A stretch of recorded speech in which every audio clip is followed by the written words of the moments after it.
कुछ लोग जैसा होते नहीं हैं वैसा होने का दिखावा करते हैं। जो आप नहीं हैं वैसा होने का दिखावा मत करो। दिखावा करने का परिणाम क्या आता है, ये कहानी उसी के बारे में है। इस कहानी गधा और धोबी short moral story in Hindi में एक गधे को दिखावा करने का बहुत बुरा परिणाम मिलता है। गधे को झूठा दिखावा करने का क्या परिणाम मिलता है, ये जानने के लिए आपको पढ़नी पड़ेगी ये कहानी। एक धोबी था जिसके पास अपने काम में मदद करने के लिए एक गधा था, लेकिन वह अपने गधे की ठीक से देखभाल नहीं कर सका।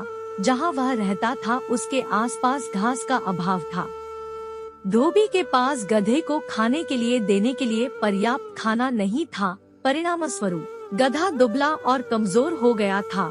धोबी भी अपने गधे के स्वास्थ्य से चिंतित था। एक विशेष दिन धोबी जंगल में भटक रहा था, जहां उसकी नजर एक मरे हुए बाघ पर पड़ी। उसे तुरंत एक विचार सूझा। उसने सोचा, यह मेरी किस्मत है कि मेरे पास एक मरा हुआ बाघ है। मैं बाघ की खाल उतारूंगा और खाल को घर ले जाऊंगा। मैं गधे को बाघ की खाल से ढक दूंगा और सूर्यास्त के बाद उसे पास के खेतों में चरने दूंगा। किसान मेरे गधे ने जो बाघ की खाल पहनी होगी उससे डरेंगे और उसके पास आने की हिम्मत नहीं करेंगे। इस तरह वह जितना चाहे उतना खा सकेगा।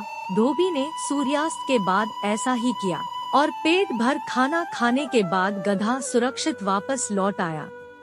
तब से धोबी हर रात अपने गधे को बाघ की खाल से ढकता और उसे खेतों में ले जाता। किसानों ने उसे देखा, लेकिन उसे बाघ समझ लिया। वे डर के मारे अपने घरों से बाहर भी नहीं निकले। गधा हर समय जितना चाहे उतना खाता और घर लौट जाता। सुबह सुबह वह धोबी की दुकान पर खड़ा हो जाता और किसी को कुछ भी शक नहीं होता। जैसे जैसे समय बीतता गया, गधा स्वस्थ हो गया और धोबी को उसके भोजन की चिंता नहीं रही।